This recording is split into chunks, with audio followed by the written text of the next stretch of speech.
Hello बच्चों, कैसे हैं आप सब बच्चों। तो आप सभी का स्वागत है फ्यूसिस पॉइंट पर, आप सभी का एक बार फिर से। और आज बच्चों हम बात करेंगे लिमिटिंग फ्रिक्शन क्या होती है और इसके लॉज कितने हैं। ठीक है, इसके पहले हमने पढ़ाया था फ्रिक्शन के बारे में, इंट्रोडक्शन दिया था बढ़िया सा। आज लिमिटिंग फ्रिक्शन की बारी है और लिमिटिंग फ्रिक्शन का कॉन्सेप्ट बहुत ही ईजी है। मैं आपको बताना चाहूँगा जो फ्रिक्शन होता है ना बेटा, फ्रिक्शन, ये फ्रिक्शन ये दो तरह का होता है, मैंने बताया था आपको।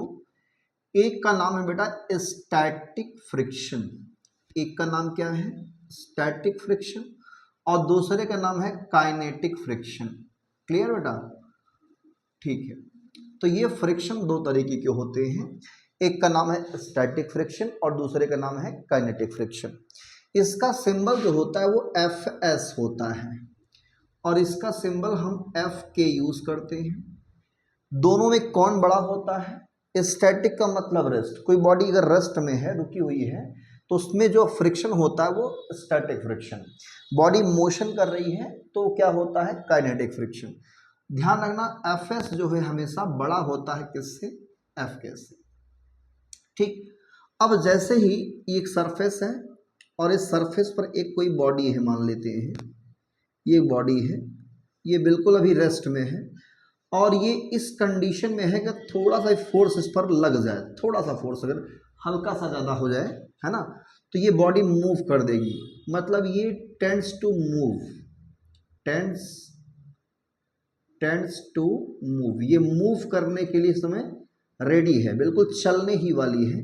उस समय इसमें जो फ्रिक्शन होगा वो स्टैटिक फ्रिक्शन की बेटा मैक्सिमम वैल्यू होती है। कौन सी वैल्यू होती है? Maximum value. जब कोई बॉडी जस्ट मूव करने वाली, मतलब रुकी नहीं है, मूव करने ही वाली है, तो हम कहते हैं वो स्टैटिक फ्रिक्शन की मैक्सिमम वैल्यू में है। और जब उसी मैक्सिमम वैल्यू को हम लोग कहते हैं लिमिटिंग फ्रिक्शन। तो ये आपका हो गया बेटा, क्या बोलेंगे इसको? लिमिटिंग फ्रिक्शन, चलने ही वाली है ना। ऐसे कोई इंक्लाइंड प्लेन है, ये कोई इंक्लाइंड प्लेन है, इस पर कोई बॉडी कर रख दे ऐसे और ये फिसलने वाली हो, मतलब फिसल नहीं रही है, फिसलने ही वाली हो, बस थोड़ा सा अगर हल्का सा भी कुछ इसमें इधर उधर फोर्स कहीं से अगर एक्सटर्नल काम कर जाए तो ये मूव कर देगी।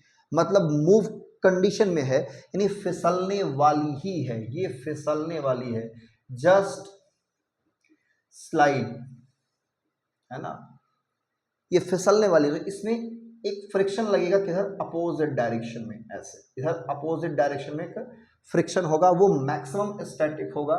इसी को हम लोग कहते हैं लिमिटिंग फ्रिक्शन। तो लिमिटिंग फ्रिक्शन को बेटा एफ एस मैक्स से दिखाएंगे। किससे दिखाएंगे? F S max. ये लिमिटिंग फ्रिक्शन का सिंबल है और इसके लिए कुछ लॉ बने हैं। क्या बने हैं? लॉ। कोई पूछे लॉ क्या होते हैं इसके, तो पहला नंबर ये does not depend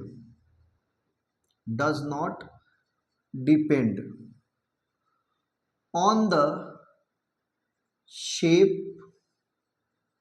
and size. Shape और साइज पे बॉडी का डिपेंड नहीं होता।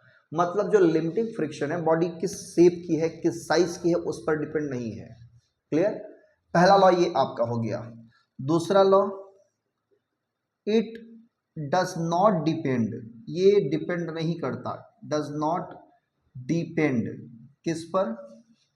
Area of contact surface, contact surface. साथ में एरिया अगर नहीं तो वॉल्यूम भी नहीं कह सकते आप, ऑल्सो वॉल्यूम पर भी डिपेंड नहीं करेगा।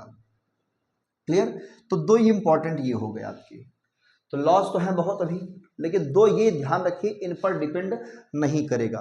तो किस पर डिपेंड करेगा? तो ये डिपेंड करता है बेटा, ये डिपेंड करता है nature of contact surfaces, nature of contact surfaces. मतलब इनके जो कॉन्टेक्ट सरफेस है उनके नेचर पर डिपेंड है। नेचर का मतलब कितना कोई खुरदुरा है, कितना कोई पॉलिशिंग है, ठीक, इस पर निर्भर करता है। कोई कितना रफनेस है उस पर डिपेंड करेगा हमारा लिमिटिंग फ्रिक्शन। क्लियर? और लिमिटिंग फ्रिक्शन डिपेंड करता है F S max directly proportional होता है, इसका अगर वेट नीचे की तरफ है बेटा mg, तो इसका रिएक्शन ऊपर की तरफ होता है r। Fs is directly proportional to r। Normal reaction की ये डायरेक्टली प्रोपोर्शनल होता है। और यहां से हम लिमिटिंग फ्रिक्शन के लिए एक फार्मूला लिख सकते हैं, Fs मैक्स। इस प्रोपोर्शनल को जब भी इक्वल करेंगे तो म्यू एस लिखेंगे यहाँ पे इनटू r। ठीक, तो ये हो गया एक फार्मूला लिमिटिंग फ्रिक्शन का। और r यहाँ पे न्यूटन के थर्ड लॉ से r बराबर mg होता है। यहाँ वैल्यू पुट करेंगे बेटा तो बनेगा हमारा Fs max equal to mu s mg। बोलो क्लियर है बच्चों? तो यही है हमारा लॉज ऑफ लिमिटिंग फ्रिक्शन और लिमिटिंग फ्रिक्शन के बारे में। ठीक इसी प्रकार से आप काइनेटिक फ्रिक्शन के भी लॉ लिख सकते हो, सेम यही चीज को भी वो भी फॉलो करेगा। तो लिमिटिंग फ्रिक्शन का फार्मूला ये रहा। आर क्या है? नॉर्मल रिएक्शन है, मतलब एक्शन इधर है नीचे तो रिएक्शन ऊपर की तरफ है, इस पर डायरेक्टली डिपेंड है। और इन तीनों पर कुछ ऐसे डिपेंड है, आपको मैंने बता दिया है। ठीक है, तो इतनी बातें बच्चों अपने नोट्स में आप लिख लेंगे तो याद रखिए, बहुत ही हेल्पफुल रहेगा आपके लिए। ठीक है बच्चों, तो मिलते हैं नेक्स्ट वीडियो में किसी और टॉपिक के साथ में इसके आगे का। पढ़िए, all the very best, thank you बेटा।